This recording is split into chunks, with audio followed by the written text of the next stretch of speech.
안녕하세요. 반갑습니다. 한상욱 정원철의 한정판입니다. 반갑습니다. 제가 주식 투자를 이제 10년 정도 하면서 느끼는 게 뭐냐면 일요일 날 다음 주를 준비를 하는 것과 준비를 하지 않는 것과 이 퍼포먼스가 굉장히 차이가 많이 나옵니다. 그래서 내가 투자로서 성공을 하고 싶으면 항상 일요일에는 다음 주 준비를 꼭 하자 라는 말씀 드리면서 이번에 시작을 해보도록 하겠습니다. 주말가는 우주항공 관련된 이슈가 하나 나와줬습니다. 저희 한정판에서는 항상 본론, 서론을 말씀드리기 때문에 결론부터 말씀드리자면 우주항공 또 다른 정책 수혜 이슈가 나와줬다. 관심 있게 봐야 된다. 그리고 매수해야 되는지 매수를 하지 말아야 되는지까지 오늘 좀 확인을 한번 해보도록 하겠습니다. 어떻게 좀 주말간 나와준 부분 간략하게 말씀 좀 부탁드리겠습니다. 일단 최근에 시장이 거의 뭐 안철수 위원장님이시죠. 인수위원장님의 행보 그리고 발언 이런 거에 따라서 굉장히 시장이 좀 요동을 치고 있습니다. 물론 대외 국제 정세를 논하는 건 좀 빼고 우리나라 시장에서 지금 이제 대통령도 바뀌고 새로운 인수위원장님의 정책적인 부분들을 계속 말씀을 하시다 보니까 거기서 수혜주를 뭘 찾아야 될지 이걸 사야 되는지 말아야 되는지 굉장히 좀 많은 투자자분들의 선택의 기로에 서 있는데 오늘이 5월 1일입니다. 5월 1일인데 안철수 위원장님이 일요일임에도 불구하고 또 경남 사천에 또 홍길동처럼 방문을 하셨습니다. 경남 사천에는 이제 한국항공우주 이제 기업이 있고 우리나라 이제 많은 방위 산업체들이 모여 있는 곳인데 여기도 방문하셔가지고 우리도 이제 우주항공을 통해 우주항공 산업을 키워야 된다라는 취지로 이제 구체화되는 이런 발언들 모임을 좀 가지신 것 같습니다. 인수위에서 상당히 많은 발표를 해줬습니다. 그 미래 먹거리에 관련된 분야였었는데 저희가 예전 한정판에서도 상당히 많이 말씀드렸었던 분야 중 하나예요. 바이오, 인공지능, AI, 그리고 탄소 중립, 에너지, 그리고 또 뭐가 있었죠? 반도체도 있었고, 방산도 있었고, 그렇죠. 그리고 스마트 농업. 최근에 이제 어떻게 보면 에그플레이션이라는 이슈가 나와주면서 비료 관련주, 곡물 관련주 굉장히 많은 상승폭을 보여주고 있지 않습니까? 그로 인해서 지금 부각받고 있는 식량 위기, 스마트 농업까지 지금 나와주고 있습니다. 특히 이 방산 그리고 우주 항공 이쪽은 앞으로의 상당히 큰 무기라고 저는 생각을 하거든요. 이번 러시아 우크라이나 사태에서도 좀 많이 부각을 받아줬어요. 이 러시아하고 우크라이나하고 전쟁을 하고 있는데 이 어떻게 보면 뭐였죠? 이 위치 추적 같은 거. 위치 추적을 해줄 수 있을 만한 키워드가 상당히 많이 부각을 받아주면서 전쟁의 판도를 바꿔버리는 모습을 보여줬죠. 그만큼 이 우주 항공 산업이 지금으로서는 한 타임 좀 각광을 받아주고 있다. 방산이라는 이슈와 엮이면서 각광을 받아주고 있다고 보시면 될 것 같아요. 사실 첫 번째로 이 방위, 군사 이런 것들 이 기업들이 처음 이렇게 좀 부각을 받았던 거는 결국 실적이었어요. 그러니까 저희가 저번 한정판에서도 말씀드렸던 K9 자주포 관련해가지고 하나 에어로스페이스, 하나 디펜스 이런 기업들을 말씀을 드렸는데 처음에는 실적으로 부각을 받다가 이제 러시아 우크라이나 사태가 굉장히 장기화가 되고 있죠. 사실 장기화가 됨으로 인해서 우크라이나가 이제 요청을 하죠. 우리한테 이런 위치 추적이라든지 얘네들이 어디서 도대체 뭘 하고 있는지에 대한 정보를 좀 달라 해가지고 또 우리 또 세계를 구하신 또 일론 머스크 아저씨께서 오케이 나 지금 또 회사 하나 거느리고 계시잖아요. 스페이스 X라고 또 회사를 거느리고 계시니까 거기서 스타링크에서 위치 이런 거 다 제공하겠다 해가지고 제공을 실제로 합니다. 하면서부터 러시아의 얘네들이 어떻게 움직이고 있는지부터를 이제 우크라이나가 대비를 할 수 있게 되면서 이게 군사력이 국방력이 이제 거의 국력이다라고 하는 게 우리가 말로만 듣다가 이제 실제로 이제 유럽 국가들이 이거 진짜 괜히 우리가 옛날처럼 토마토 축제하고 와인 축제하면서 놀 때가 아니구나. 이거 투자를 해야 되는구나 라고 하면서 이제 여기에 이제 적극적으로 행보를 보입니다. 그러면서 우리나라의 자주포라든지 이런 것들을 수입하기 시작을 하고 우크라이나에서도 독자적으로 이거 우리 키워야 된다라는 여론이 계속적으로 형성이 됐었죠. 이런 우주항공 산업이 사실 방산 쪽이랑 굉장히 많이 지금 엮여져 있지 않습니까? 네. 그러면 기존에는 어떤 산업 분야하고 또 엮여가지고 이 우주항공 산업이 좀 발달했을까요? 사실 청문회 느낌이 굉장히 나는데 네.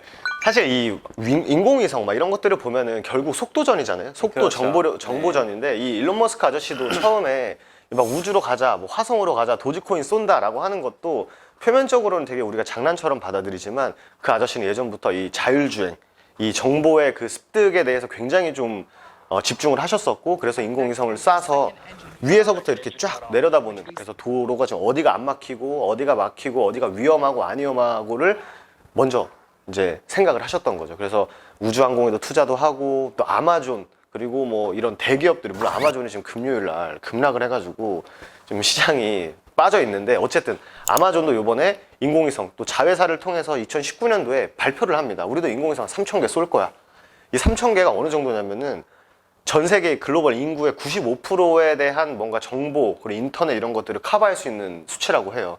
그래서 이런 것들을 하는 이유 역시 뭐 5G, 뭐 6G, 나아가서 뭐 자율주행, 이런 정보들을 저궤도 위성이라고 하죠. 그래서 지구 슬 근처에 떠 있다가 모든 정보들을 습득해서 활용하는 그런 산업이 발전해 나가고 있다라고 보시면 될 것 같습니다. 그러면 이제 말씀해 주신 대로 우주항공 산업이 원래는 그 베이스로 보자면 뭐 자율주행부터 시작을 해가지고 우리 인간의 편리성을 위해서 좀 많이 사용이 되고 있었던 상황에서 우크라이나 러시아 이슈로 인해 가지고 요 방산 쪽에서도 굉장히 많은 발달을 좀 보여주고 있다. 방산 쪽 기업이 이번에 실적이 굉장히 좋습니다. 실적이 굉장히 좋고 군비 경쟁 이슈가 붙어주면서 대한민국 내에서도 실질적인 수혜를 받아줄 수 있는 기업이 있죠. 이거 뭐 안철수 위원장님이 또 이번에 내려가셨다라고 했는데 관련 기업이 하나 에어로스페이스 맞나요? 네, 맞습니다. 하나 에어로스페이스도 있고, 그리고 뭐 해외 기업과의 뭐 협업 이런 거 보면 인텔리안테크 역시 뭐 수주도 땄었던 그런 이력이 있고, 최근에서 우리나라 이제 국토교통부에서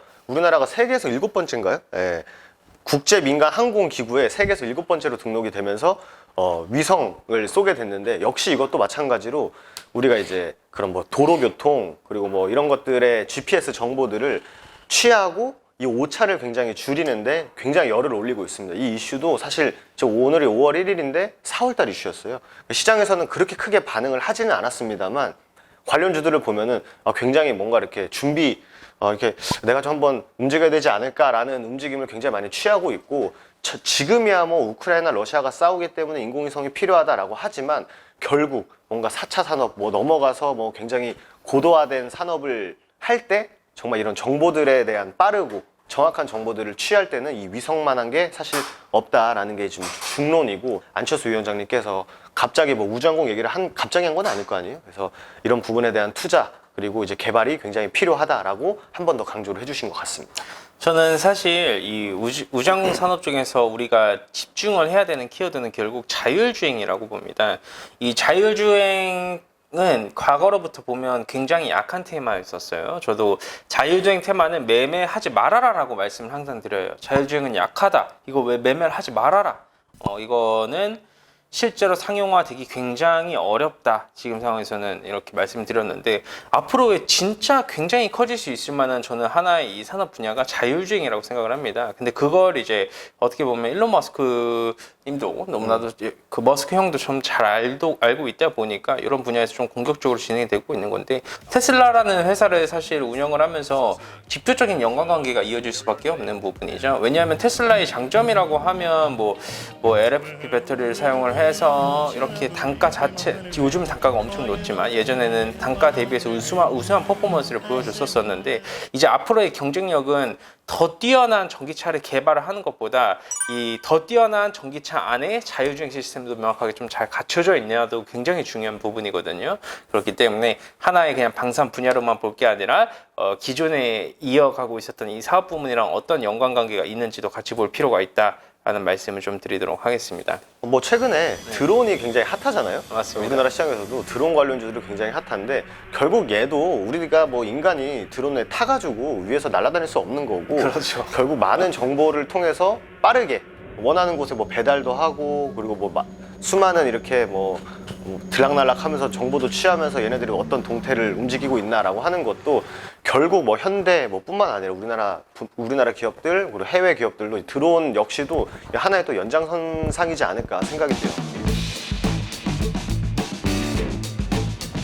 알겠습니다. 오늘은 이제 우주항공 산업에 대해서 좀 간단하게 말씀을 드렸는데, 결국 이게 방산 쪽이랑도 연관관계가 나와질 수밖에 없고 저는 이제 자율주행과 같이 연관이 지어질 수밖에 없기 때문에 저는 개인적으로 이쪽 산업 분야는 매수를 해야 된다라고 생각을 합니다. 정 대표님 어떻게 생각하세요? 아, 그럼요. 실적도 굉장히 우수하고 앞으로 나올 수주들도 굉장히 많고 그리고 뭔가 이렇게 사양 산업 느낌보다는 이제 신사업의 느낌이 굉장히 강하기 때문에 언제나 주식시장은 이런 새로운 먹거리에 굉장히 또 예민하게 반응을 하다 보니까 이 관심 종목들, 관심 테마들은 충분히 내 포트에 한 종목씩은 꼭 있어야 되지 않을까 생각이 됩니다. 이게 결국 그냥 간단한 테마로만 이루어지고 있다라고 하면 저는 매수를 말하지 않아요. 그리고 어떻게 보면 상대적으로 성장 가능성도 같이 봐야 되는 건데 성장 가능성에서 조금 떨어진다라고 하면 매매를 하면 안 된다라고 말씀을 사실 드리거든요. 과거에 제가 이제 엔터주 관련돼 가지고 3대 투자자가 투자를 했는데 매매를 해야 될까 해서 적극적으로 놓으라고 말씀을 사실 드렸어요. 근데 이번 산업 같은 경우에는 저도 충분히 중장기 매매로도 매력이 있지 않을까라는 말씀을 좀 드리도록 하겠습니다. 좋습니다. 오늘은 간단하게 우주 산업 관련돼가 좀 언급을 드렸는데 도움이 되셨다면 구독, 좋아요. 한 번씩 부탁드리도록 하고 다음 영상에서는 더 재미있는 모멘텀으로 인사드리도록 하겠습니다. 한상욱 정원철의 한정판이었습니다. 감사합니다.